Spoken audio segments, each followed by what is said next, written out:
গত এক বছরের সরকারের দৌড় এই দেশে মানুষ বুঝে ফেলেছে। সরকারের দৌড় বলবো না, সরল বাংলায় বলি সরকারের মুরদ এই দেশের মানুষ দেখে ফেলেছে। মানুষও এখন যে পলিটিক্যাল পার্টিগুলো রাজপথে আছে তাদের উপর সে আস্থা রাখতে পারছে না। আগুন সন্ত্রাস কিংবা সহিংসতা রুখতে পারবে কিংবা যে অফারের কথা বলছিলেন ডক্টর হেলাল উদ্দিন, সেই অফার আওয়ামী লীগ কতখানি কাজে লাগাতে পারবে কি মনে করছেন? কি হতে যাচ্ছে আগামীকাল? দেখেন, আগামীকাল কী হবে এটা তো আমি বলতে পারবো না। এটা তো মানে জ্যোতিষ ছাড়া আর কেউ বলতে পারবে না, এবং জ্যোতিষের কথা বিশ্বাস করাও ঠিক হবে না।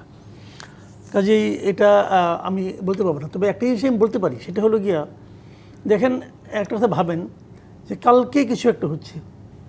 আমার বাসা হলো আপনাদের এটা মহাখালী অফিসে আমি আসছি, আমার বাসা হলো কলাবাগানে। আমার আসতে সাকুল্যের সময় লাগছে 15 থেকে 20 মিনিটের মতো। 20 মিনিট লাগে না, 15 থেকে 17 মিনিটের মতো লাগছে আমি আসছি।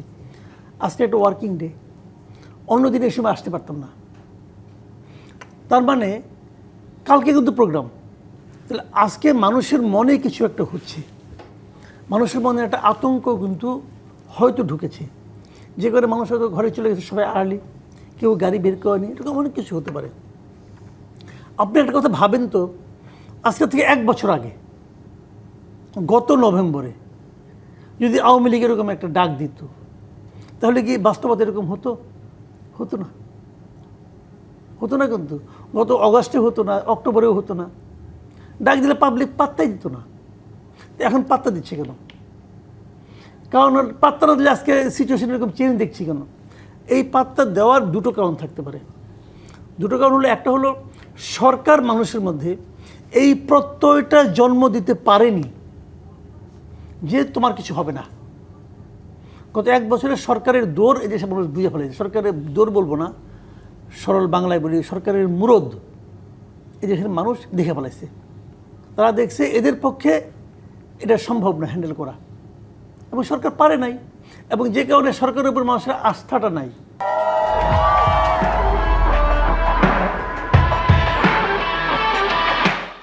যদি আস্থাটা থাকতো তাহলে এটা মানুষ এতটা ভয় পেত না, অথবা এই ধরনের মানুষ আচরণ করতো না। আবার হেলাল ভাই যে কথাটা বললেন ওটাও কিন্তু গুরুত্বপূর্ণ, যে ওই সময় কি হতো, মানুষই এটাকে প্রতিরোধ করতো। যদি জনগণ রাস্তায় থাকে তাহলে কিছুই হবে না। কেউ একটা সন্ত্রাস করতে আসলো, বোমা ফাটাতে আসলো, অথবা কেউ আগুন ধরাতে আসলো, মানুষ তাকে ধরে ফেলবে, এই ভয়টাও সবাই করবে। তো এখন ওই কাজটা হচ্ছে না কেন? তাহলে মানুষের মধ্যে একটা অনৈক্য চলে আসছে। মানুষও এখন যে পলিটিক্যাল পার্টিগুলো রাজপথে আছে তাদের উপর সে আস্থা রাখতে পারছে না তো। এখন এই বাস্তবতাকে আপনি কিভাবে ইগনোর করবেন? আবার এই অন্তর্বর্তী সরকার যতখানি কঠোর হওয়ার প্রয়োজন ছিল, সেই কঠোরতাও কি অন্তর্বর্তীকালীন সরকার দেখাতে পারছে নাকি তারাও আসলে শুধু দায় চাপিয়ে দিয়েই ক্ষান্ত হচ্ছে? আমি তো এই কথাটাই বললাম শুরুতে, যে তাদের উপর তো মানুষের সে আস্থাটা নাই। এবারে খুব একটা, এটা কিন্তু একটা কঠিন বাস্তবতা।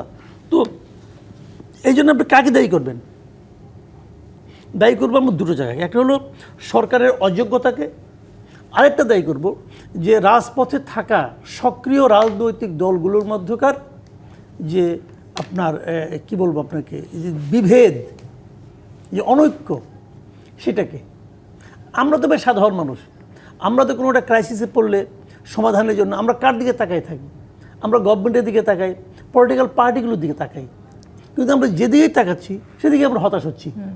পলিটিক্যাল পার্টিগুলো নিজেরা মারামারি করছে, এবং কী কারণে যে মারামারি করছে এটাও ভাই বুঝি না। আমি কিন্তু বুঝি না আসলে যে মারামারির কারণটা কি। সবাই ইলেকশন চাচ্ছে, কিন্তু তাও দেখি যে একজনকে মারামারি করতেছে, একজন একজনের বিরুদ্ধে কথা বলতেছে। তো এটা তো আমরা শুনতে চাই নাই। কারণ মূল যে এইটা, আওয়ামী লীগ নাই মাঠে তো আওয়ামী লীগ নাই। তাহলে আপনারাই তো সবাই, এই বিএনপি এবং জামাতে ইসলাম একসময় তো এরা হরিহর আত্মা ছিল না? ছিল। এমনকি যখন শেখ হাসিনার বিরুদ্ধে আন্দোলন হয়েছে তখনও তারা হরিহর আত্মার মতো ছিল। তাহলে কি এমন ঘটলো এখন?